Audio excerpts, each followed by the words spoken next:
En un mois, j'ai vécu une expérience complètement formidable et formatrice. Faire du sport tous les jours. World stop. Carry on. Donc pour le contexte, en fait, ça fait un long moment que je consomme énormément de contenu sur le 75 Hard. Et en fait, c'est un challenge où la personne fait du sport tous les jours, mais aussi l'accompagne d'autres habitudes comme lire, manger équilibré, etc. C'était vraiment un challenge qui m'intéressait énormément.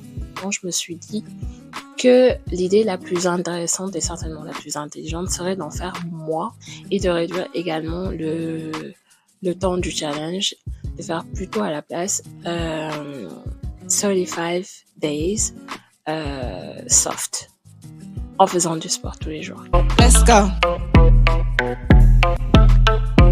Et cela correspondait très bien avec mon envie du moment qui était de reprendre le sport.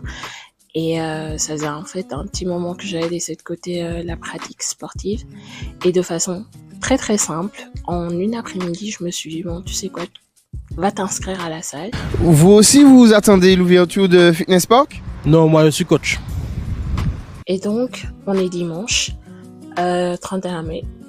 Je décide de m'inscrire en ligne, évidemment.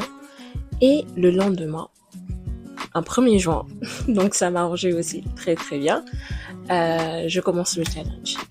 Et ce dont je vais me rendre compte, c'est que j'ai vraiment cette volonté d'aller jusqu'au bout. Parce qu'au départ, j'ai déjà simplifié le challenge en faisant quelque chose que je pouvais vraiment réaliser, un objectif que je pourrais en réalité atteindre. Et ça va péter! Péter! C'est très important également d'avoir un pourquoi clair, un cap clair. Pour un cap clair. Cela a permis de se rappeler tout le temps la raison qui nous a poussé à commencer.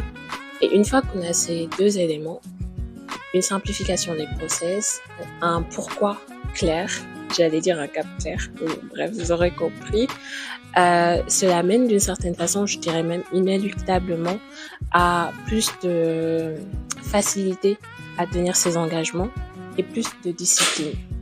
Le tout mène à un shift d'identité.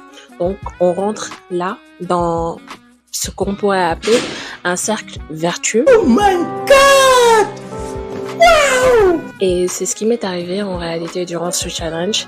Et je pense que ce sera ma façon désormais d'approcher les choses au lieu de rendre tout compliqué, complexe au point de ne jamais le faire, de ne jamais réaliser quoi que ce soit. Et ce sera le cas d'ailleurs avec cette chaîne YouTube que je lance aussi de façon très simple, sans prise de tête. J'espère que vous allez vous abonner. Abonnez-vous! Abonnez-vous! Abonnez-vous! Donc pour conclure et résumer, je dirais que ce que j'ai essentiellement appris avec ce challenge, c'est que la simplification, un pourquoi clair, mène sans aucun doute à une meilleure discipline et cette meilleure discipline mène à un shift d'identité. Donc c'est les 4 points de cette vidéo. Je vous fais plein de bisous et je vous dis à bientôt dans une prochaine vidéo.